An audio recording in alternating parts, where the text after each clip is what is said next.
जैसा सोचोगे तुम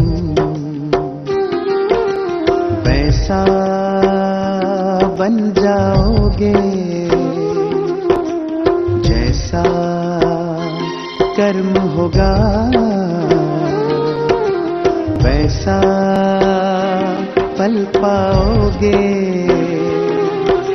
श्रेष्ठ कर्म का आधार है खुद का कर लो दर्शन, यही जीवन का सार है, यही जीवन का सार है। जैसा सोचोगे तुम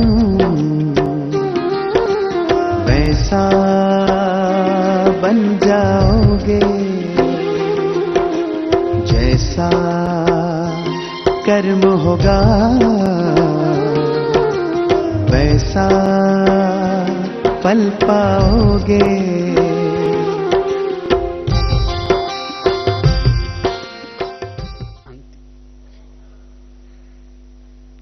तो विशेष आज की क्लास का विषय है संकल्पों का खजाना।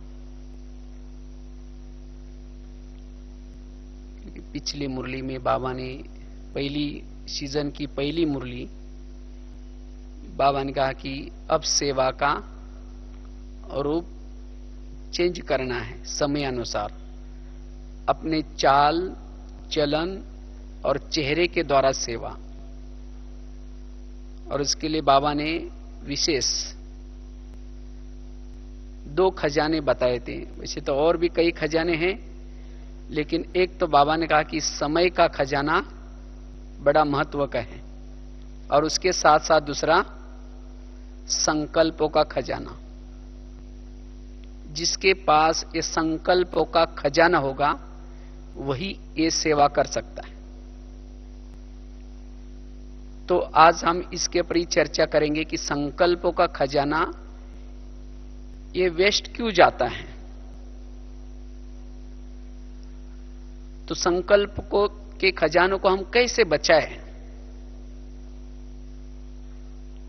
क्योंकि जब संकल्पों का खजाना चला गया तो समय का खजाना भी गया, शक्तियों का खजाना भी गया, बाकी सभी खजाने चले जाएंगे। इसलिए संकल्पों का खजाना, तो जितना हमारे संकल्प पॉजिटिव सकारात्मक सोमान युक्त और कम चलते हैं उतनी हमारी अवस्था अच्छी रहती है और जिसे हम सेवा कर सकते हैं। और वास्तव में हमारी जो निराकारी स्थिति है, यह आत्माभिमानी स्थिति है, वो क्या चीज है? आत्माभिमानी स्थिति, जितने हमारे संकल्प कम चलते हैं, पॉजिटिव चलते हैं, सकारात्मक चलते हैं, उतना हम आत्माभिमानी स्थिति का अनुभव, अशरीरी स्थिति का अनुभव, निराकारी स्थिति का अनुभव सहज ही कर पाएंगे।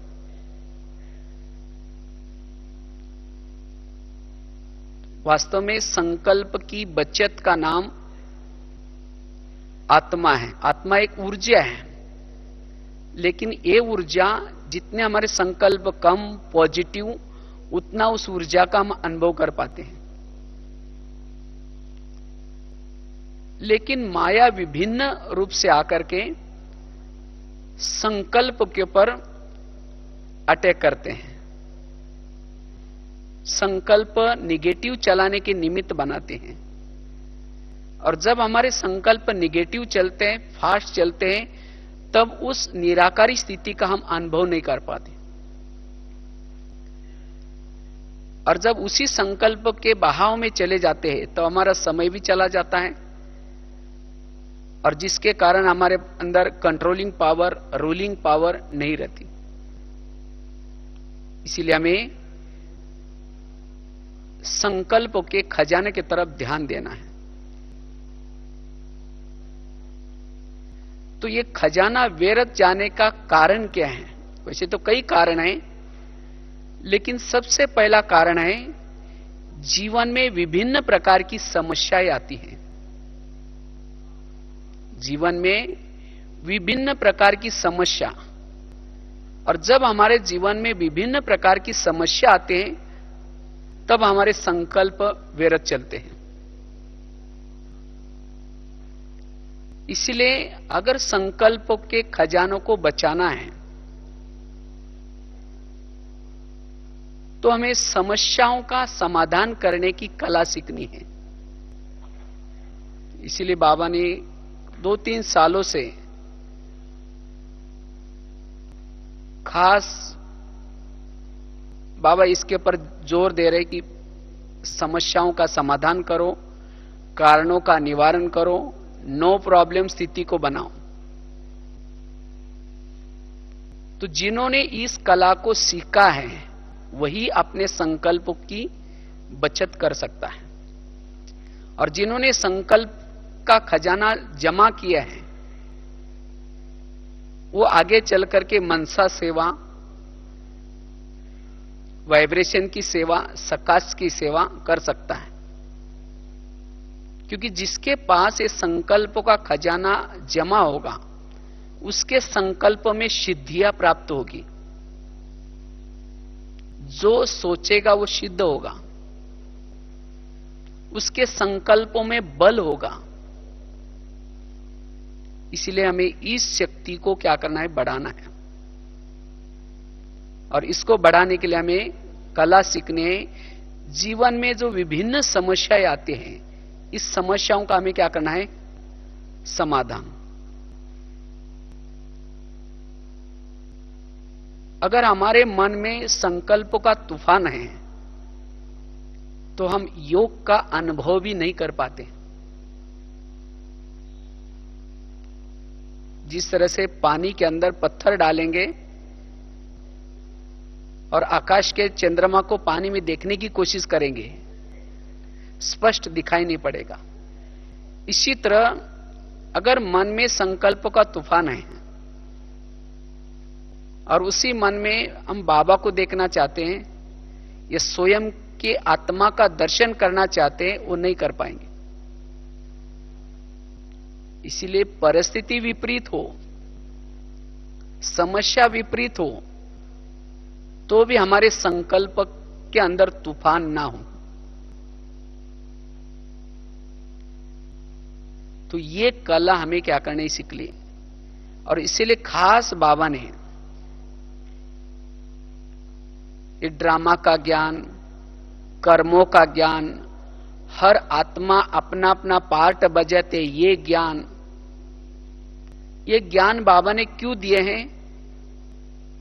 क्योंकि इस ज्ञान के आधार से जीवन में आने वाली विपरीत परिस्थितियों में भी हम अपने मन को शांत रख सकते हैं।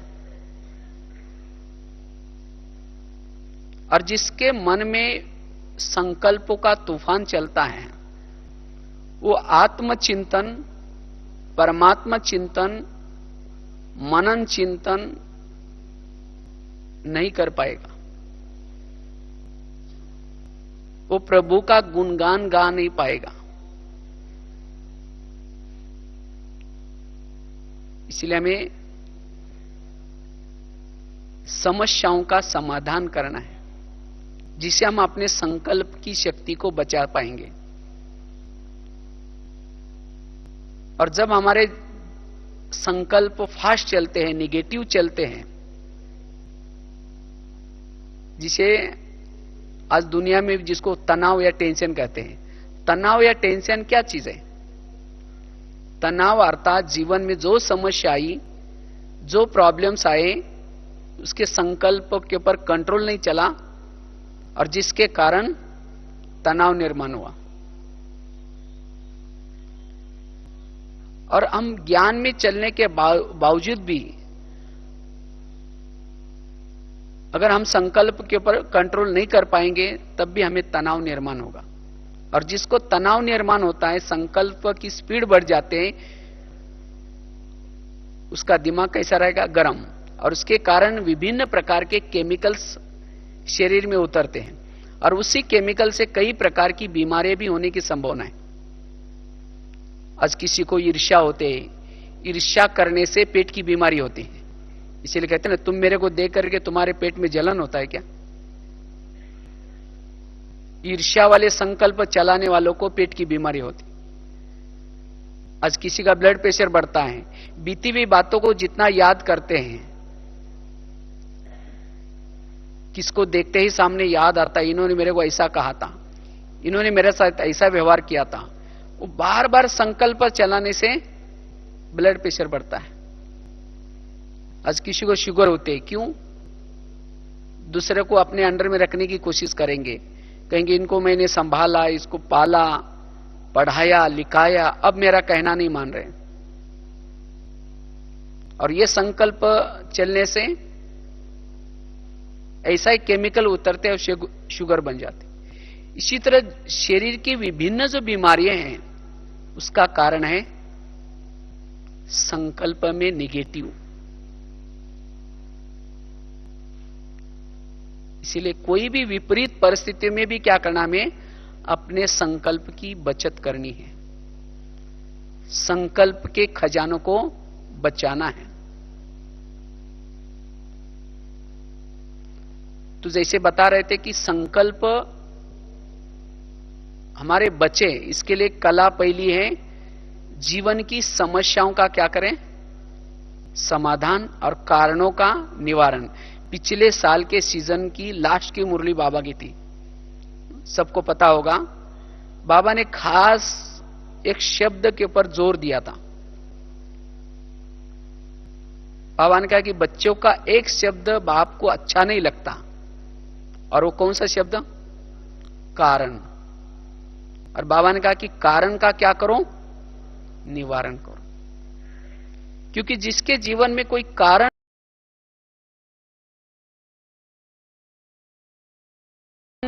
है,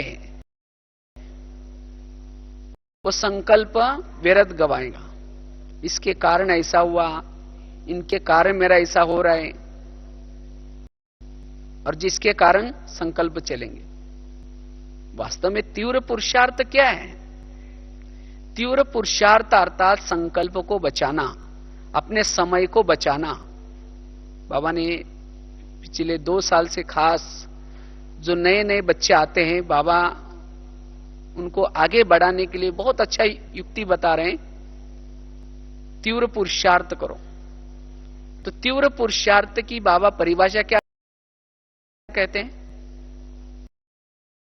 तीव्र पुरुषार्थ अर्थात एक संकल्प भी व्यर्थ न जाए, समय व्यर्थ न जाए, इसको कहते हैं तीव्र पुरुषार्थ।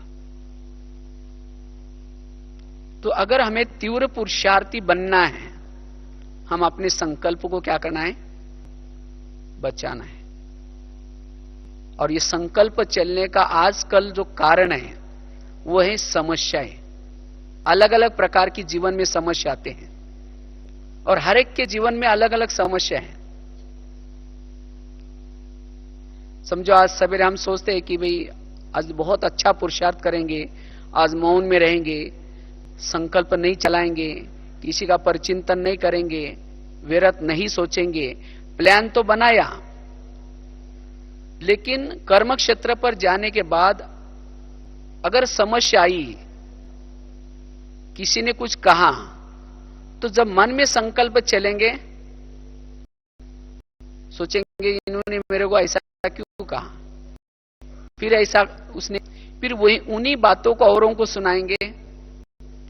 दूसरे का भी टाइम वेस्ट, खुद का भी टाइम वेस्ट, और जो सवेरे प्लान बनाया था वो सक्सेस नहीं हुआ।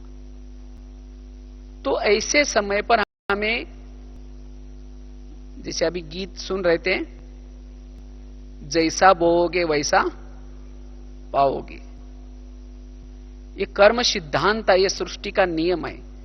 आज हमारे जीवन में जो समस्याएं आती है विभिन्न प्रकार की, चलो 2 मिनट बाबा की, तो बात चल रही थी कि किस तरह से ये हमारे संकल्प जब व्यर्थ चलते हैं, तो हमारा समय, भले हम कर्म कर रहे हैं, लेकिन संकल्प अगर हमारे चल रहे अंदर से अंदर, तो उस कर्म का भी फल जो योग्य मिलना चाहिए वो नहीं मिलता। ये समझो हम योग में बैठे, योग में हैं, लेकिन अगर व्यर्थ संकल्प चल रहे हैं तो ये भी हमारा समय क्या हो गया, व्यर्थ गया। तो इससे हम संकल्प व्यर्थ जाने से सारा समय व्यर्थ जाता है। अगर संकल्प व्यर्थ गए तो हमारा बोल भी व्यर्थ निकलते हैं।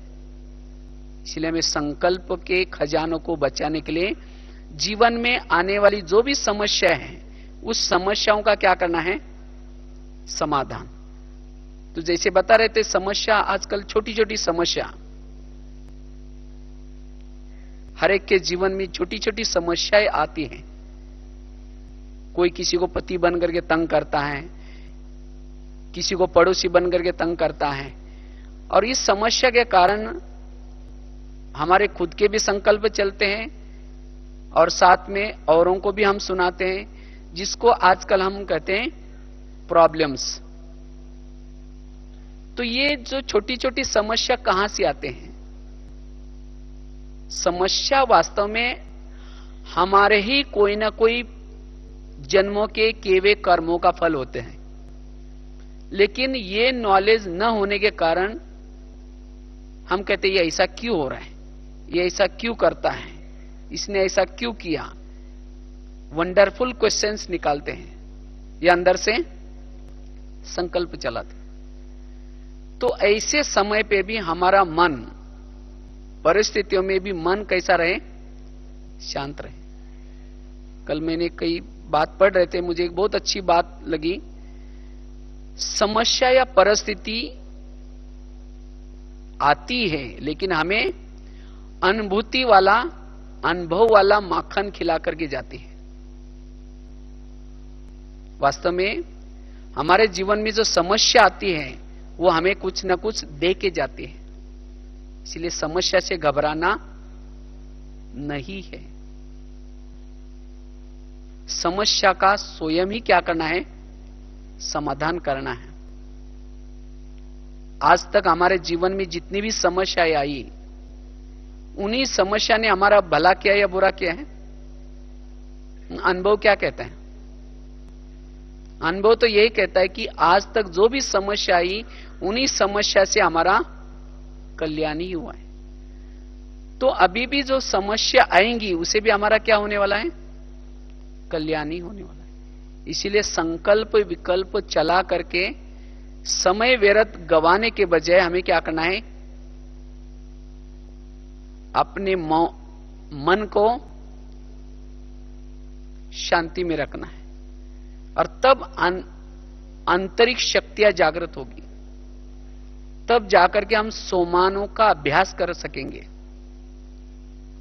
इसलिए हमें क्या करना है, समस्या का समाधान, और उसके लिए कर्मों की गुह्य गति को समझना ये वर्तमान समय की बहुत आवश्यकता है। अगर संकल्प को बचाना है तो कर्मों के गुह्य गति का ज्ञाता बनना जरूरी है। जो भी संसार में जो भी बातें चलते हैं या समस्या आते हैं, ये हर एक के कहीं ना कहीं किए हुए कर्मों के आधार से चलती है। और जो सारा दिन कर्मों के हिसाब किताब को बुद्धि में रखता है, उतना ही वो अपने संकल्प को ब्रेक लगा सकता है। तो किस तरह से हमारे जो जीवन में समस्या आती है, वो समस्या कैसी आती है? कई बार हम एक बहुत सुंदर एग्जाम्पल बताते रहते हैं, काफी अच्छा एग्जाम्पल है। अगर जिन्होंने इस कर्मों की गुह्य गति को समझा है, वो कभी भी अपने संकल्प को व्यर्थ नहीं गंवाएगा। ये एग्जाम्पल कोई कहानी नहीं, लेकिन एक घटी हुई घटना है। कहते एक आगरा में एक पति पत्नी रहते थे, बहुत गरीब थे। उनके पास एक मेहमान आया था। वैसा वो मेहमान दिल्ली में खरीदारी करने के हिसाब से आया था। तो जब वो दिल्ली में आया तो दिल्ली के सब दुकान बंद थे कुछ कारण से। तो उस व्यापारी को लगता मैं बैठे बैठे क्या करूं, मैंने आगरा कभी गया नहीं, देखा नहीं, चलो मैं जाकर के आगरा देख के आता हूं। तो व्यापारी क्या करता, आगरा देखने के लिए गया और उसने अपने साथ में काफी सारे पैसे लाए थे। कुछ खरीदारी भी करना था, कुछ पुराना हिसाब भी देना था। तो जब वो व्यापारी आगरा में गया, सारा दिन उसने आगरा घूम के देखा, लेकिन रात में इसको सोने का प्रॉब्लम हो गया। जिस होटल में जाता था, जहां भी जाता था, सब कहते हुए हमारे होटल बुक है। उसको लगता है मैं रात को कहां सो जाऊं, अगर कहीं बस स्टैंड पर सो जाओ तो मेरी बैग चोरी हो जाएगी, कहीं स्टेशन पर सो जाओ तो भी चोरी हो जाएगी। तो अचानक उसको याद आया मेरे गरीब पति पत्नी, चलो मैं उनके पास जाता हूं। तो व्यापारी क्या करता है, रिक्शा करके उनके पास गया, खाना वगैरह खाया उस गरीब पति पत्नी के पास। लेकिन सोने से पहले उसको अपने कपड़े बदलने थे, इसलिए उसने बैग खोली। जब बैग खोली तो गरीब की पत्नी की नजर बैग में गई। उसने देखा इसके पास 50 के, 100 के, 500 के बहुत सारे बंडल हैं, काफी सारा पैसा बैग में था। और वो देख करके उस गरीब की पत्नी को लगता है कि इसके पास इतना सारा पैसा है और हम कितना गरीब हैं। अगर इसमें से थोड़ा भी पैसा अगर हमारे पास आ जाए तो हमारी गरीबी क्या हो जाएगी, दूर हो जाएगी। तो रात भर उस गरीब की पत्नी को वो पैसे दिखाई पड़ते।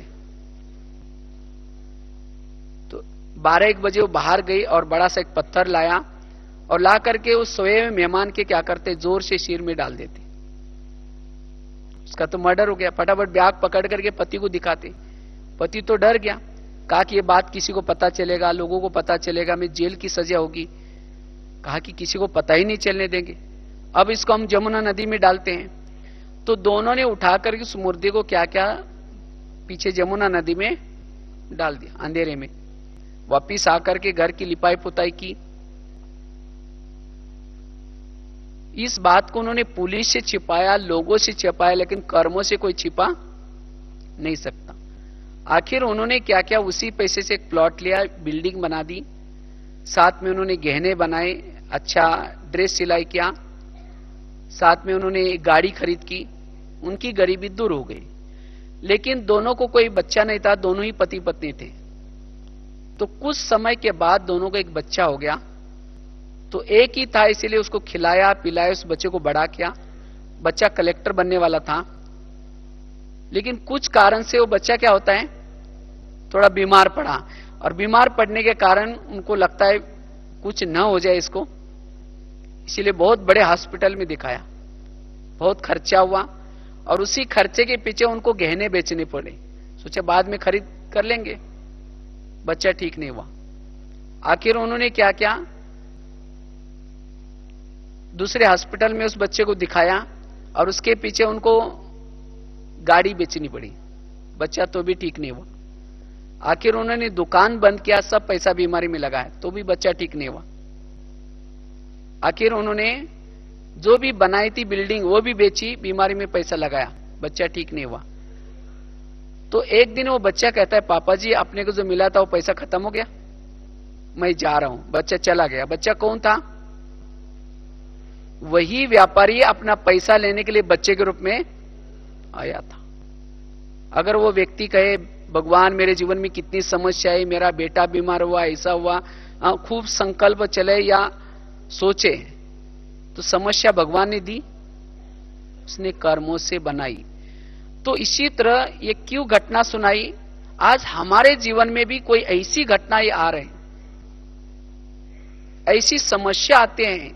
कोई किसी को परेशान करता है, कोई किसी को पति बन करके तंग करता है, कोई किसी को सास बन करके तंग करता है, और जिसके कारण आज हमारे संकल्प क्या हो रहे हैं, व्यर्थ चल रहे। हम कहते हैं मैं तो इसके साथ इतना अच्छा व्यवहार करता हूं, तो भी ये मेरे साथ ऐसा व्यवहार क्यों करता है, इसने मेरे को ऐसा क्यों कहा। ऐसे समय पर क्या चाहिए, ऐसे विपरीत परिस्थिति में भी जिसके बुद्धि में कर्मों का ज्ञान होगा, वो अपने संकल्पों को क्या करेगा, संकल्प के ऊपर कंट्रोल कर पाएगा। नहीं तो संकल्प के ऊपर कंट्रोल न होने से फिर उसी का चिंतन, जिसको कहते हैं पर चिंतन, उसी के साथ नफरत, घृणा भाव, वैर भाव, साथ में दूसरों को भी फिर जाकर के सुनाएंगे, और इससे में हमारा समय भी क्या हो रहा है, व्यर्थ जा रहा है।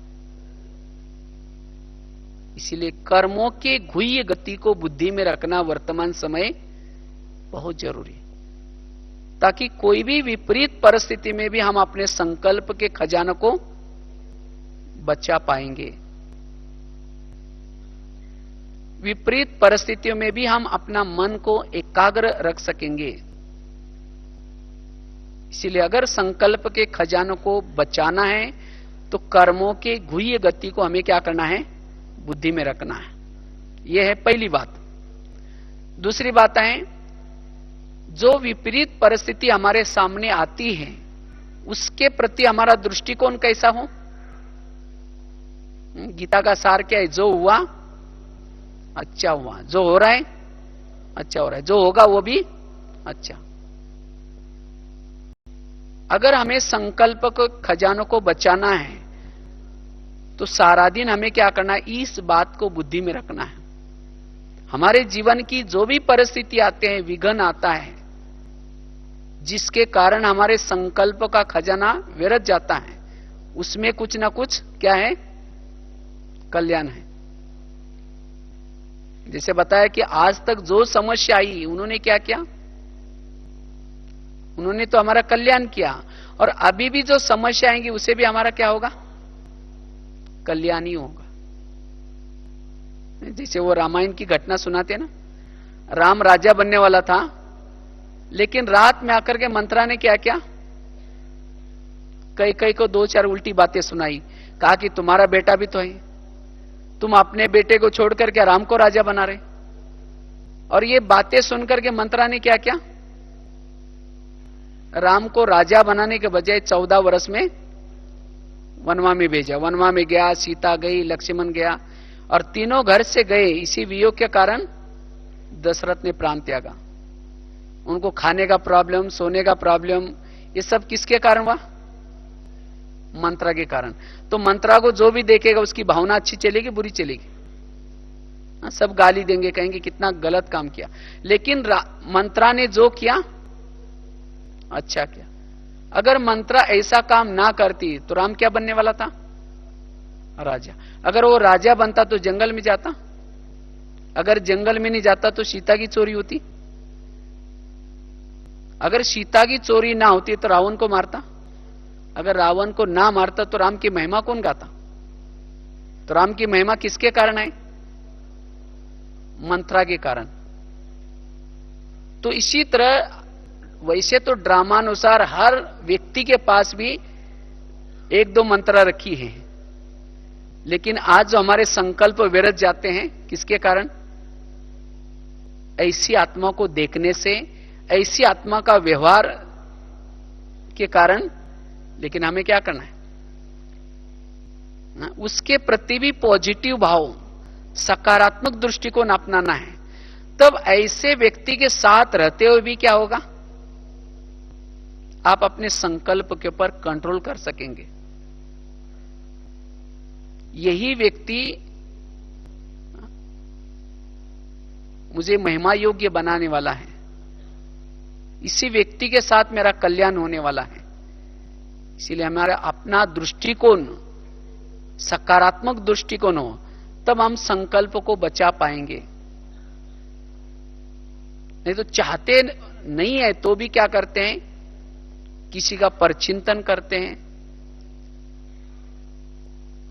किसी की निंदा करते हैं। आज क्रोध क्या चीज है, क्रोध अर्थात जिसका संकल्प के ऊपर कंट्रोल नहीं है वही क्रोध है। जैसे वो कुकर होता है ना, कुकर क्या होता है, गैस के ऊपर रखने से गर्म होते होते सीटी मार देता है।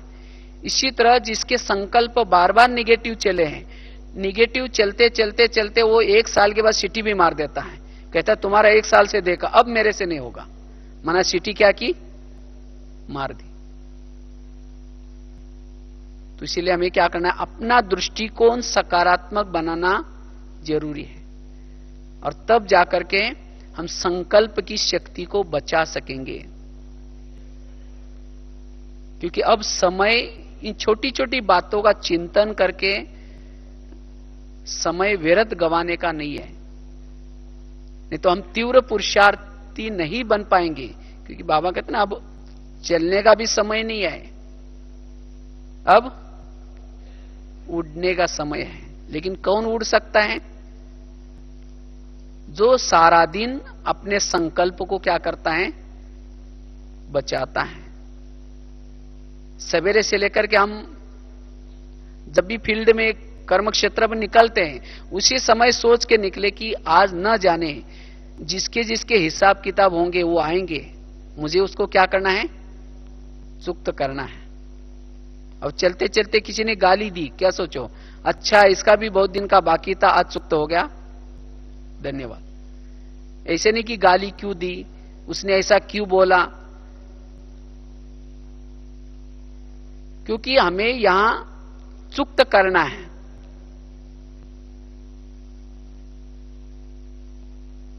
तो सारा दिन हमें क्या करना? अपने संकल्प की तरफ ध्यान देना है। और किसी ने कुछ कहा भी तो कहा किसको कहा? आत्मा को कहा या मन को कहा? आत्मा को कहा, लेकिन मन क्या करता है? सोचता है। इसीलिए बाबा ने पिछली बार भी कहा ना, स्वराज्य अधिकारी बनो, हर कर्मेंद्र का राजा, मन का भी राजा। जो मन का राज्य है, बुद्धि का राज्य है, सभी कर्मेंद्र का राज्य है, वही क्या बनेगा? भविष्य में विश्व का राजा बन सकता है। जिन्होंने अपने मन को ही कंट्रोल नहीं किया, बुद्धि को ही कंट्रोल नहीं किया, इंद्रियों को ही कंट्रोल नहीं किया, वो राजा कैसे बनेगा? इसीलिए हमें संकल्प के खजानों को क्या करना है? बचाना है। संकल्प से बोल चलते हैं, संकल्प से हम वाइब्रेशंस भी बना सकते हैं। इसीलिए जितने हमारे संकल्प कम होंगे, उतनी हम अपनी आत्मा की चमक को बढ़ा सकते हैं, आत्माभिमानी स्थिति को नेचुरल बना सकते हैं। और जो आत्माभिमानी स्थिति में रहता है, संकल्प के खजानों को बचाता है, वो आत्माभिमानी स्थिति में रहता है।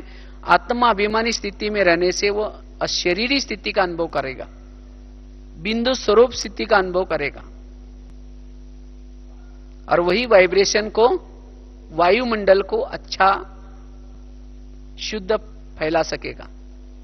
इसलिए ऐसी सेवा करने के लिए जो ये छोटी छोटी बातें आती हैं, उन बातों के ऊपर क्या करना? हमें ध्यान देना है और उन बातों को सकारात्मक रूप में लेना है। और समस्या अंत तक आएगी, कभी माया के तरफ से भी आएंगी, जिसको बाबा कहते हैं पुराने संस्कार। और जिसको पुराने संस्कार के तरफ भी समस्या आती है, तब भी संकल्प क्या होते हैं? विरत जाते हैं। संबंधों के तरफ से आएंगी, प्रकृति के तरफ से आएंगी, लेकिन हमें अपने संकल्प को क्या करना है? बचाना है। कई सोचते क्या है, परिस्थिति अनुकूल होगी तब हम क्या करेंगे?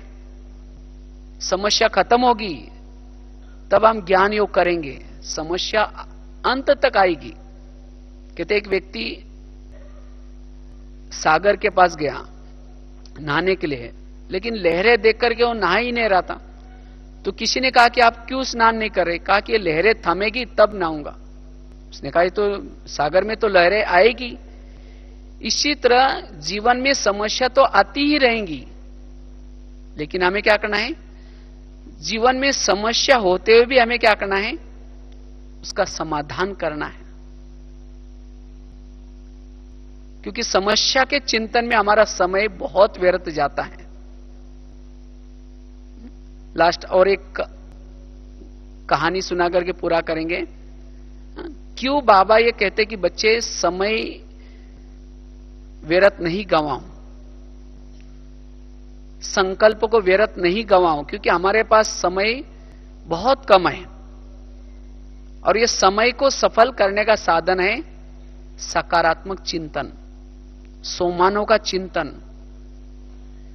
ज्ञान का चिंतन।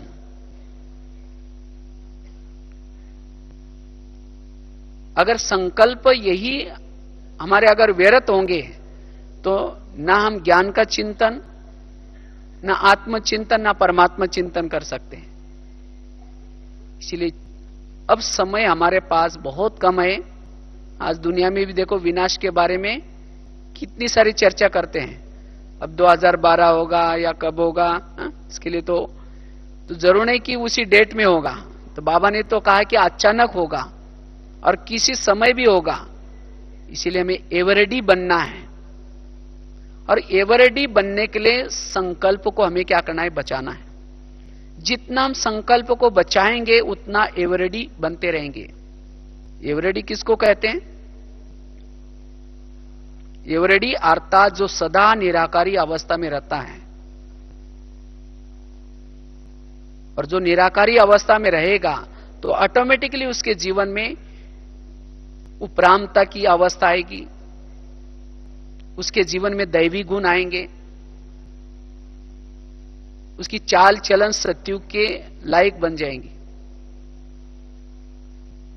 और ऐसी अवस्था बनाने के लिए हमें संकल्प को बचाने की आवश्यकता है। और इसके लिए समय का महत्व, वर्तमान समय कौन सा चल रहा है, तो ये छोटी छोटी समस्या का चिंतन, दूसरे का चिंतन, पर चिंतन, ये करके हम अपने संकल्प के खजानों को व्यर्थ नहीं गंवाना है। वो कहानी सुनाने जा रहा था आपको।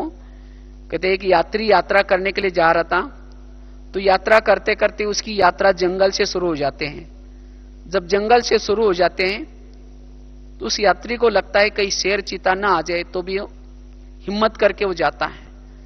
तो चलते चलते अचानक उसने पीछे मुड़ करके देखा, उसके पीछे एक शेर लगा था। और उस शेर से बचने के लिए वो यात्री क्या करता है, दौड़ता है। तो दौड़ते दौड़ते वो पीछे मुड़ता है, फिर दौड़ता है। अचानक जंगल में कुछ कुएं थे, पुराना कुआं था। तो यात्री क्या करता है, वो कुएं के अंदर गिर जाता है। उसको दिखाई नहीं पड़ा, बेल पत्ती झाड़ियां बड़ी थी। जब वो गिर गया तो नीचे भी नहीं गिरा, बीच में बेल पत्तियां थी, उसको उसके ऊपर लटक गया। तो उसको जान में जान आई, होश आया। तो उसको लगा कि अच्छा हुआ मैं गिर गया, नहीं तो शेर मुझे खा लेता। उसको लगा कि शेर से मैं बच गया। लेकिन उसने ऊपर देखा तो शेर आकर के ऊपर बैठा था। उसको लगा कि मेरी शिकार अब नीचे गई है। तो उसको लगा कि मैं ऊपर जाऊंगा, नहीं तो शेर क्या खाएगा।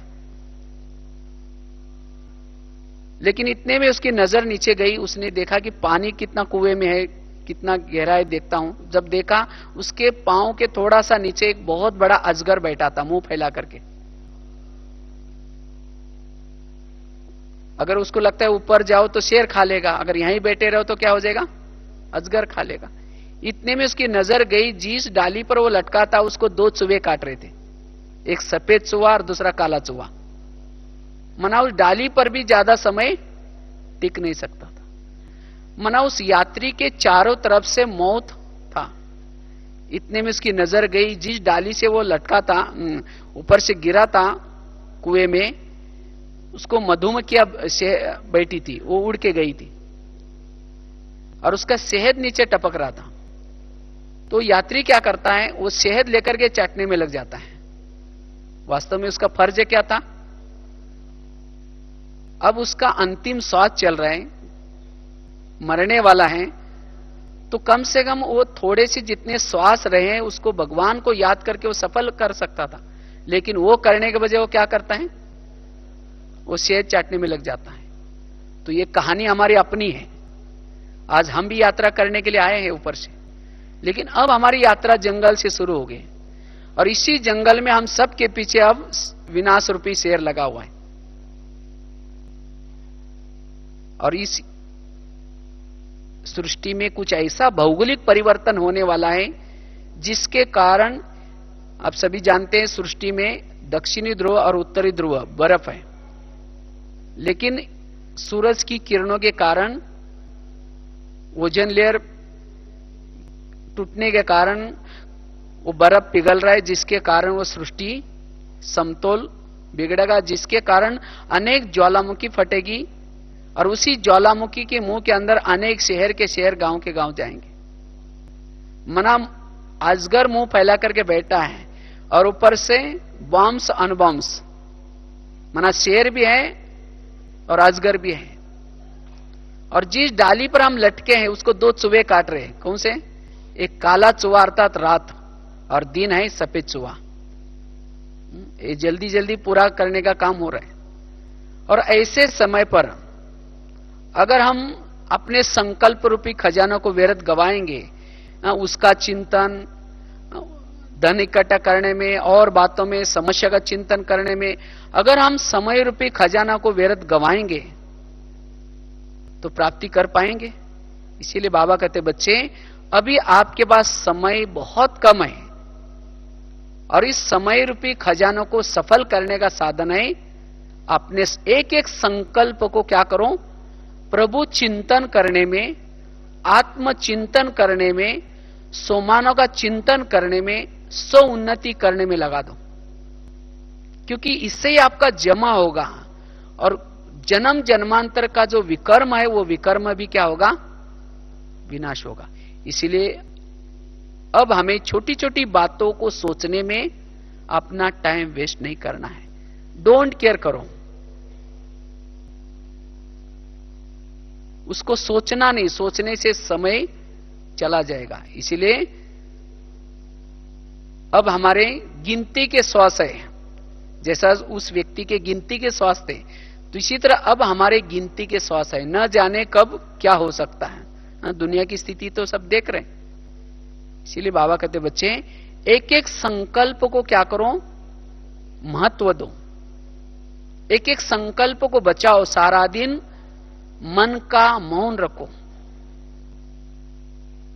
मन को कोई ना कोई सोमान दो। मन को सोमान देने से मन व्यर्थ से मुक्त होगा और तब जाकर के हम अशरीरी स्थिति का, आत्माभिमानी स्थिति का, योग के अनुभूति का अनुभव कर सकेंगे। इसीलिए संकल्प ये बहुत बड़ा खजाना है। इसीलिए परिस्थितियों का हमें चिंतन नहीं करना है।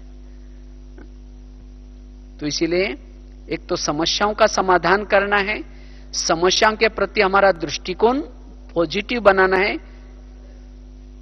और संकल्प रूपी खजाना क्या करना है, बचाना है। बाकी तो समय हुआ, लेकिन बहन जी ने खास कहा था 2 मिनट अपना परिचय भी दे देना। शॉर्ट में जाते जाते परिचय दे देता हूं। वैसे शरीर का नाम है भगवान भाई। लौकिक में वैसे तो आप लोगों ने पढ़ा होगा, फिर भी कुछ नए नए के लिए बोला था। लौकिक में महाराष्ट्र से निकले थे, तो वैसे लौकिक परिवार बहुत एक साधारण परिवार में लौकिक में जन्म हुआ था, जिस परिवार में पढ़े लिखे कोई थे नहीं। तो मैं भी 11 साल तक स्कूल में नहीं गया था, लेकिन मैं बचपन में सोचता था कि भगवान ने मुझे इस धरती पर भेजा है तो कुछ अच्छे कर्म करके जाना है। लेकिन मैं सोचता था मैं पढ़ाई लिखाई किया ही नहीं, अच्छे कर्म कैसे कर सकता हूं। तो मैं 11 साल के बाद ऐसे अपने गांव में गया, तो गांव में एक ही टीचर था और 7वीं तक कक्षा थी, स्कूल थी। तो टीचर ने मुझे बुलाया, कहा कि आप पढ़ने के लिए क्यों नहीं आए। हमने कहा मुझे पता नहीं। बोला कोई बात नहीं, कल से आना। तो मैंने जाना शुरू किया। तो जाते ही मुझे क्या किया, पहले दिन 5वीं कक्षा में बिठाया, क्योंकि 11 साल उम्र हुई थी और 5वीं कक्षा में 2 ही बच्चे थे। इसी के कारण डायरेक्ट 5वीं कक्षा में बिठाया। तो रोज जब जाना शुरू किया तो घर वालों ने पूछा कि रोज आप कहाँ जाते हैं। हमने कहा स्कूल में जाता हूं। कहा कि स्कूल में क्या होता है, अपने पास पैसा वगैरह नहीं है, नहीं जाना। हमने कहा पैसे वगैरह नहीं मांगेंगे, बिना पैसे का पढ़ूंगा। तो कहा कि बिना पैसे के पढ़ना है तो भले जाओ। रोज जब जाना शुरू किया तो 1 साल के बाद 6वीं में, फिर 7वीं में। और मैं भी सोचता था मेरी परिस्थिति अच्छी नहीं है, मुझे किसी से साथ लड़ना नहीं, झगड़ना नहीं, ध्यान से पढ़ना है। तो इसके कारण फिर 11 साल के बाद जब 7वीं कक्षा में गए तो एक दिन टीचर ने कहा कि तुम डायरी भी नहीं लाते, पेन, कल से स्कूल में नहीं आना। तो हमने सोचा अभी क्या करेंगे, घर में तो मना किया पैसे के लिए और स्कूल भी नहीं छोड़ना है और किसी की डायरी को चोरी भी नहीं करना है। तो मैंने क्या किया, गांव में एक दुकान वाला था, किराना माल का दुकान वाला, उसके पास गया और उसके पास जो पुरानी रद्दी की डायरी है, जो लिखी हुई रद्दी में डालते हैं, उसको पुरानी डायरी को लाई। मैंने सोचा उसमें 2-3 पन्ने होंगे जो बिना लिखे हुए, उसको ला करके हम क्या करेंगे, डायरी बना देंगे। लेकिन पूरी डायरी लिखी थी कोई कोई पन्ने पर 2 लाइन लिखी है, बाकी पन्ना खाली है। तो हमने सोचे 2-3 लाइन कैसे निकालेंगे उसको। पहले जमाने में कलम से स्याही से लिखते थे। मैंने क्या किया, उसको पानी से धुलाई किया, धुलाई करने से स्याही निकल गई। फिर उसको धूप में सुखाया और इस तरह से उसको फिर सिलाई करके डायरी बनाई। ऐसे करके पढ़ाई किया 7वीं 8वीं 9वीं। जब 9वीं कक्षा के लिए जब डायरी लाई थी, उसी डायरी के साथ एक ब्रह्मा कुमारी की किताब के कुछ पन्ने मिले और उसमें खास 3 लोग का चित्र था। तो मुझे वो अच्छा लगा, तो मैंने उसको क्या किया, टीचर को दिखाया। क्योंकि उसी 8 दिन पहले हमको टीचर ने एक लेसन पढ़ाया था, मनुष्य चांद तक गया, चांद से पार कोई गया ही नहीं है, क्योंकि वहां कोई जा ही नहीं सकता। लेकिन जब 3 लोग का चित्र देखा तो मुझे बहुत अच्छा लगा। मैंने सर को दिखाया, सर आपने तो कहा कि मनुष्य चांद तक गया है, आर्मस्ट्रांग, नील आर्मस्ट्रांग ऐसे कुछ 2 नाम थे, लेकिन कहा कि ये इससे भी पार ब्रह्मा बैठा है, विष्णु बैठा है, वहां कौन गया था? तो टीचर ने जब देखा, कहा कि मुझे कुछ समझा नहीं, छोड़ो बोला। तो उसके ऊपर नागपुर का ब्रह्मा कुमारी का एड्रेस था, मतलब स्टैंप लगाया था। तो मैंने क्या किया, वहां एक 15 पैसे का लेटर लिखा, आप लोग तो चंद्रमा से भी पार गए हैं, लेकिन कौन कौन गया था, आप लोगों ने अपना साइंस में नाम क्यों नहीं लिखवाया? ऐसे ऐसे लिखा।